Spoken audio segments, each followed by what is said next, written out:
Hi folks, and welcome back to ITG Airsoft in the Garage Airsoft.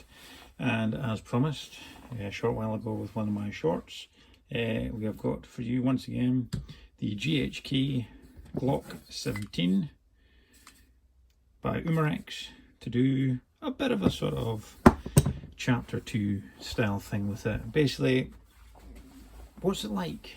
I've had it for a wee while now. I've done a lot of shooting with it. I've had it out in a couple of games.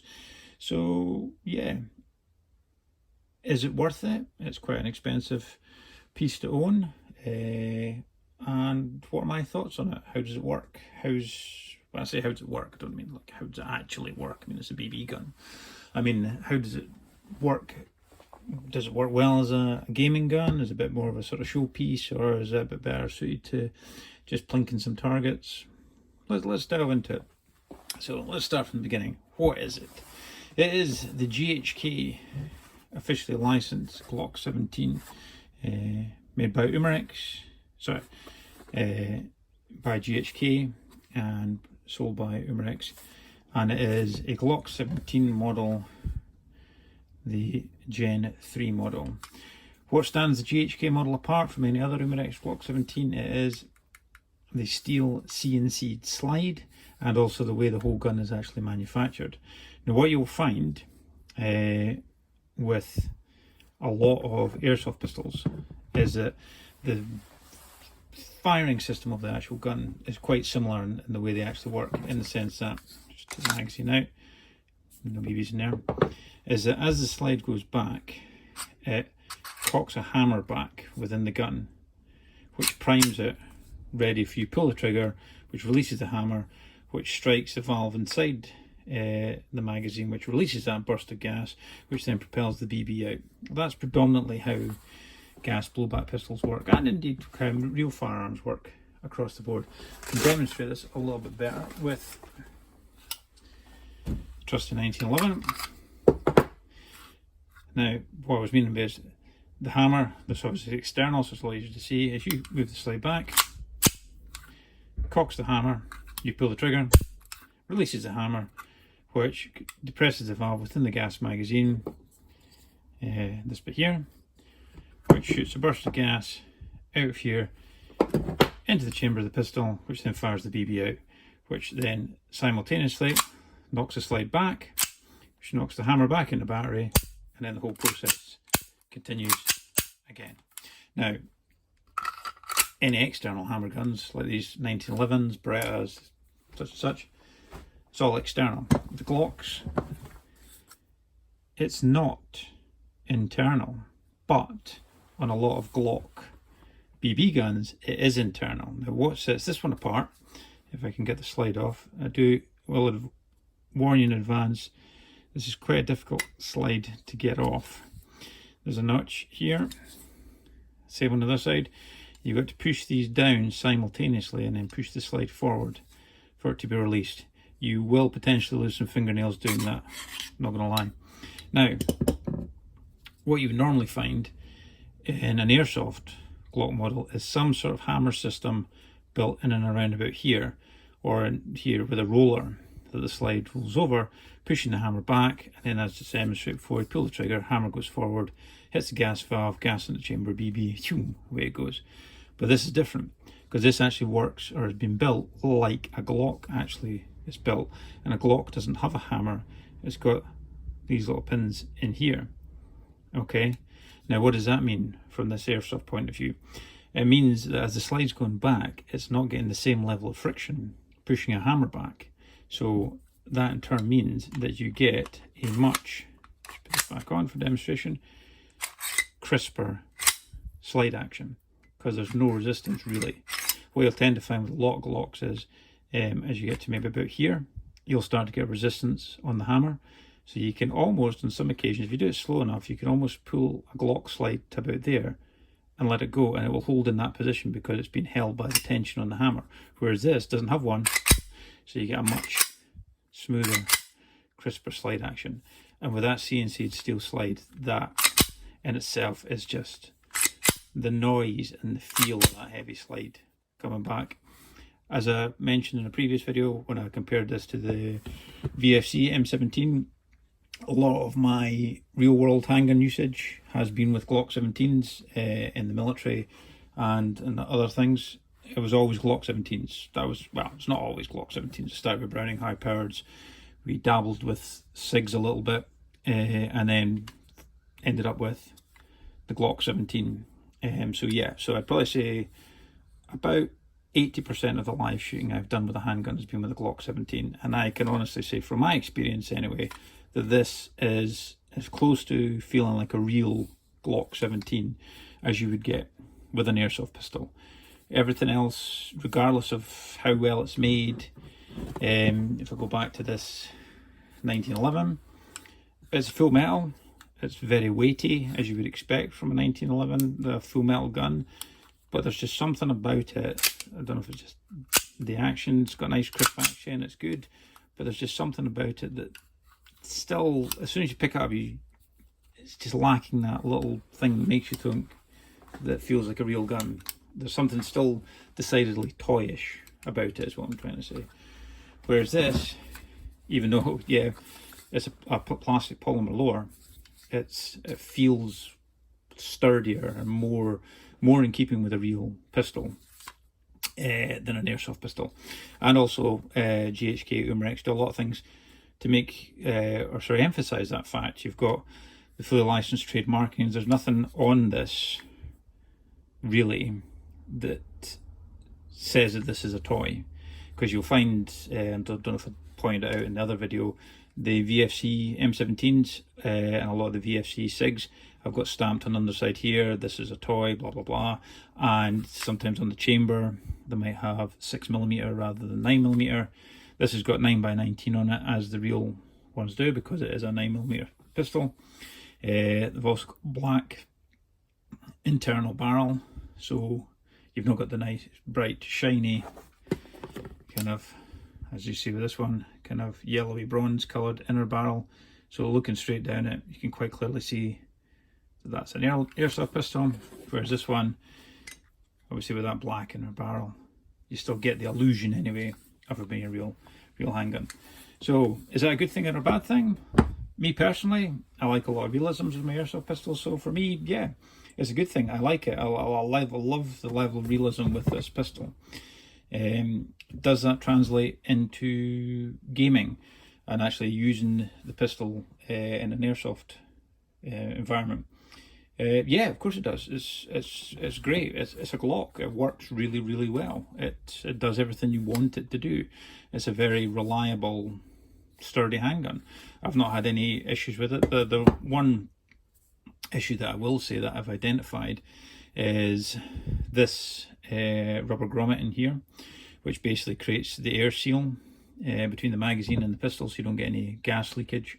When I manually purged the magazine, which you're not really supposed to do, basically depressing that button there on the back releases, or press it and hold it down, release all the gas in the magazine in a oneer. I didn't know how much gas was in the magazine. I pushed that button. There was obviously a reasonable amount, not too much, but the force of the gas coming out was enough to fire this rubber grommet out, which might explain how I managed to lose one of these when I was gaming, because it's not something that tends to fall out, because it's quite well in there. You would have to forcibly pull it out. Or you shouldn't pull it out, you should actually disassemble this, because you don't want to damage it, because then it'll create leaks. But yeah, that's something to be wary of. If for whatever reason, I don't know, you're not paying attention, whatever, or it's come to the end of the day, end of the game, or whatever like that, and you're weight pack your stuff up, and you don't really want to stand there firing off the rest of the BBs in the magazine or whatever. Lots of people do it. I've seen people advising you that when filling up a gas magazine, you should put a little bit of gas into it and then actually manually purge it to cool the inside of the magazine to get better gas efficiency. So yeah, it's something a lot of people do. You just hit that button, gets all the gas out, job done. That can get packed away for next time. And that's clearly what I did at some point, not really thinking about it, just pushed that button and it was enough to dislodge that rubber grommet, and subsequently lost it. You can buy spares, but they are quite few and far between. So something to be wary of is that is actually quite prone to coming out. As for the magazine, very nicely made, with the round count on the back. Obviously no follower on the front here. a lot of airsoft magazines, go to the trusty 1911 for demonstration, will have the follower and the rounds in the front here, so you can see the number of rounds you've got in there. So this doesn't have it. So advantage, disadvantage. Advantage, it looks a lot better. It's very in keeping with the realism look of the pistol. Disadvantage, you don't know how many rounds you've got in, unless you're counting your rounds, or yeah, lucky guess, you don't know how many rounds you've necessarily got left in your magazine. Filling up with gas, again, to try and keep everything kind of concealed to a certain degree. The gas valve is underneath this bottom plate, so to get into it, I usually just use the nozzle on my gas ball, but you need to push that pin in there, slide this plate forward, and then there's your gas reservoir in there. So yeah, so in game, filling it up can be a little bit fiddly, but all in all, very realistic looking, very lightweight. But again, does come with the disadvantages. Obviously this grommet here, it could come flying out if you manually purge your magazine, and also it doesn't have the follower, so you can't see number of rounds in there. As for the actual pistol itself, again, I can't complain really about the workmanship of this. It's really, really good. The quality control is really good. The metal work on the slide is really good. The detailing on the trademarks and all that is really, really good. You've got the Glock symbols here, and again on the pistol grip here, it's very, very good. Again, this side here, officially licensed product of Glock. Yeah, okay, it's a bit fiddly getting the slide off, but hey, that's a Glock for you. That's exactly the same with the real ones. You've got to pull these tabs down here to get the slide off. Yes, chipped fingernails are par for the course when disassembling a Glock. Inside, you've got a completely enclosed gas nozzle unit here. This is the nozzle here, which lines up with this one on the magazines that's sitting in the gun. Completely enclosed, so very realistic looking. Very few parts going on in there, so yeah, very good. Everything's really quite held in there properly. You don't get a huge amount of rattle or play or anything. Everything's really well constructed. I'll just take out the guide spring, and then you can take out the barrel unit and the slide there. Very, very good. A lot of weight to that with it being CNC'd slide, CNC'd steel. So that's been cut from one piece of steel, so very good. So I'm just reminding myself, that was a point that I was going to make when I was talking about how this gun was actually made. The way they make the lower on these guns is obviously a piece of formed polymer, is they actually embed the mechanisms of the lower part of the frame and then mold the plastic around it exactly the same way as they make the real steel Glocks. So again, you've got that different level of workmanship, different level of quality in the actual build of this pistol, and it's really, really good. Even though, yeah, it's plastic, but it's solid. It's really good, really sturdy, high quality polymer. Again, pretty much exactly the same as you would get in the real thing. Now moving on to the barrel assembly. Now this is where things start to get a little bit kind of frustrating with this pistol. Is obviously to disassemble, as we have done, and then you have to take this rubber grommet here and this metal washer off, and then that will allow you to remove the inner barrel, which, as I said, is black, so in keeping with the realistic look. But for airsofting, this is where your hop-up adjuster is. This dial here, twist it left and right to adjust your hop-up, and hop-up rubber in there. So yeah, basically the long and short of it is, to adjust the hop up of the pistol, you basically got to strip it down to its almost component level to get in here, to adjust this dial, to then reassemble it all, to test fire it, to then realise you need to adjust it a little bit more, strip it all the way back down, adjust it a little bit more, reassemble it all, fire it again until you're at that level that you want it to be at. So not great out of the box. However, there are upgrades that you can buy for this. There's a completely I'm not sure if it's CNC'd aluminium, but there is an aluminium barrel housing unit that you can buy, which retrofits onto this, and you, well, sorry, not this bit, but the internal bit, with again, you can use upgraded hop rubbers and all that if you want.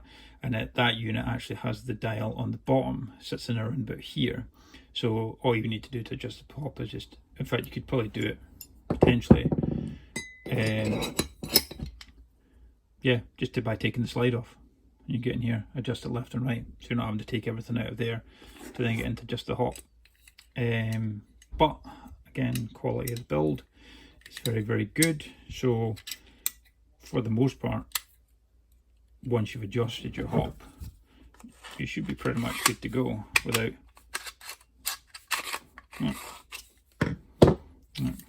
guide springs not one to sit in properly. So yeah, just knocked that rubber grommet off. Yeah. So yeah, build quality, great. Realism, 100%. Fantastic. That should sit, where is it? Okay. Back to that in 1 second. Everything as it should.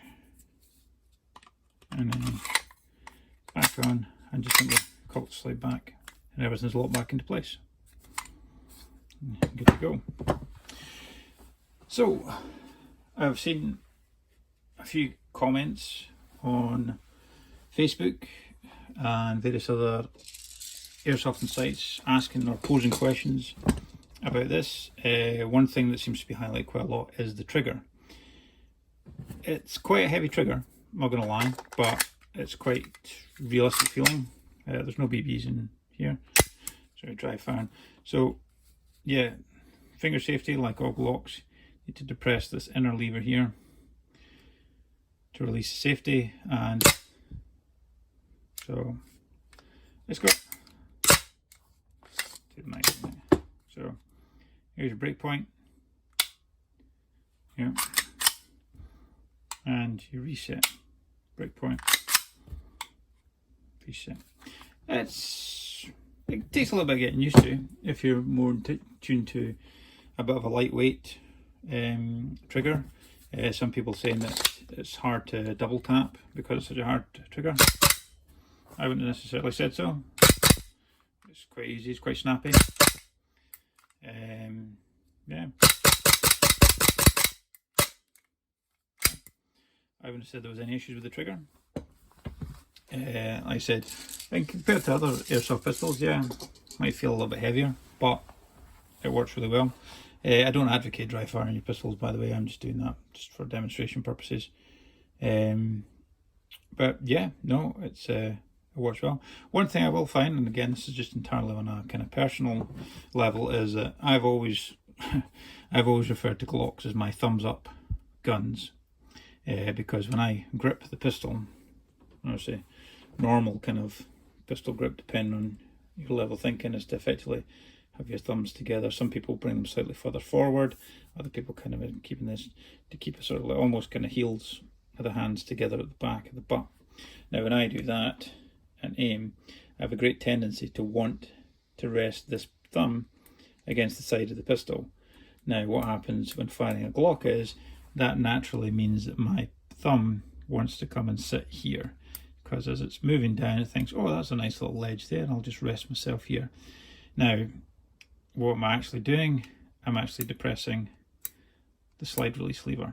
So there have been occasions where I've been firing away and then thought that there wasn't enough kick in the pistol to lock the slide back on an empty magazine, when in actual fact it's just because my thumb has been resting on the slide lock lever.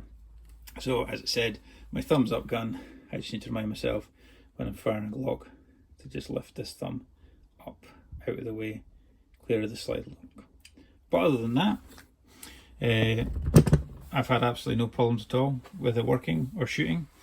A few people online kind of curious as to why they've opted for the Gen 3 model. I don't know, without kind of getting an official standpoint from GHK, I can certainly throw around a few theories. The Gen 3 model of the Glock 17 came out in, I believe, the kind of late 90s, with a few refinements on the original Gen 1 version and Gen 2 versions. Predominantly this was, to a certain extent, the first kind of tactical, as it were, version of the Glock 17. I would say this was the first. The Gen 3 was the first one to feature these grooves here, so you could mount either a light or an aiming module to the side of it. This was the first model to get away from just the straight grips. They put the finger indentations in the thumb grooves in the side. A lot of people don't like that, and so the Gen 4s and certainly the new Gen 5s have now actually started to go away from these individual finger grooves and go back to the original kind of like straight tapered grip. Again, it's down to kind of personal choice. Some people prefer just to have a bit more freedom of movement as to where the fingers are actually going to sit on the grip. This one just kind of dictates to you that your fingers are going to go here. Some people with smaller hands might then find that the fingers are actually overlapping some of the grooves or whatever, but the finger grooves sit fine for me. But then again, I've got quite reasonably sized hands. But no, the Gen 3 model is a good kind of middle of the road version, I'd say. What I would certainly say from a real world point of view is my real world usage of Glock 17s started in around about probably 2005, 2006. In fact, no later than that. Probably about 2007, 2008 was when I first started to see Glock 17s, and they were Gen 3 models. By that point, they were probably looking at in around about 10 years old, but nevertheless, the ones that we came across were Gen 3 models. And then later on, again, in around about sort of 2014, 2015, when I was handling Glock 17s, again, as part of another job that I was doing, it was predominantly across the board Gen 3 versions. Now, bearing in mind, at that point, you're now getting on to nearly 20 years old, but it was still Gen 3s that we were seeing. And then again, in about 2020, when I got back involved with the military, which, again, the British military have now adopted the Glock 17 as its official sidearm. Again, a lot of the times you were coming across them, it was Gen 3 models. Purely because that's the kind of level that certainly civilian, military and government agencies are at. They're buying them in to be used, and you'll probably find that given everything that's happened in that kind of time frame, the mass production and the countries throughout the world that are using these and getting given these by governments and various different kind of military and law enforcement agencies and all that, I'd probably say, I don't know the statistics, but predominantly it's largely going to be the Gen 3 version, which I suspect is why GHK have gone with this version. There are going to be a Gen 5 version being released by GHK, which comes with obviously all the Gen 5 characteristics. As I said, they're getting away from the finger grooves and going back to the straight magazine, flared magazine well, so you can insert the magazine area. They're now gone for a tapered edge on the front of the slide, get rid of some of the squaring to make it easier for inserting into a holster. So Gen 3 model, I would probably say if you were looking into the kind of sort of realistic kind of training pistol type thing, then you'll probably find a lot of organisations that potentially using this for training purposes will actually have these as their real world or real steel usage pistols anyway, which makes it an ideal training weapon. I mean, there's nothing better than training on or using for training something that you actually use in real life. Particularly when it comes to shooting, pistol marksmanship is truly a skill. It needs to be learned, it needs to be practiced. So there's no point using something like this, for example, as your training pistol, going through mock scenarios or whatever, so drawing, holding, aiming, firing this, because it's an airsoft pistol, so you can use it for training purposes, and then when you're actually going out on the ground, you're being issued with this, because it's a completely different hold, it's a completely different trigger. So yeah, so I think across the board, that's probably why they've gone for the Gen 3 variant of Glock. I don't have any issues with it. I like it. I like the Gen 3 Glock. There's a lot of upgrades that you can get for it, internally and externally. You could look at threaded barrels, different kind of magazine attachments and so on and so forth. So you could effectively make it what you want it to be. if you really wanted to. Me personally, I like it as it is. I like it standard. It's a good pistol. I like it. Yeah. Does it have the same stylings or aesthetic appeal in my mind as something like this? No, it's a Glock. It's a black plastic box as far as I'm concerned. But in regards to an actual usable pistol for airsofting, for training purposes, and even in the real world, then I'm not lying. It doesn't get much better than the capabilities of this. Very reliable, very robust. They just do their job very, very well. So yeah. So if somebody was to ask me, would I recommend one of these? I would say, if you want one, get one. It's worth it. It's very, very worth it.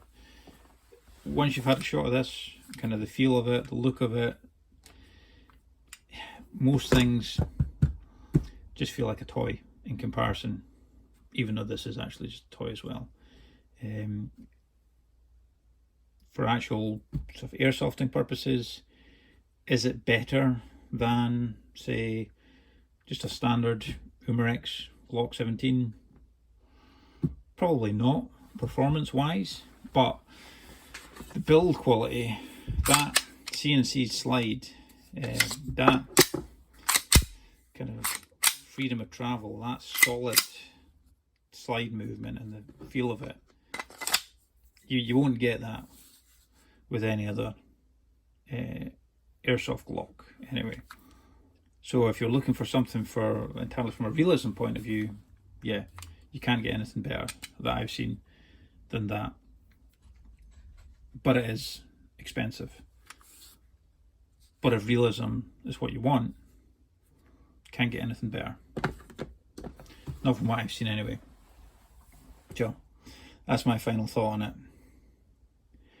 Thanks for watching. Any questions, queries, complaints, feel free to fire them into the comments. Feel free to like and subscribe, and we'll hopefully see you again soon.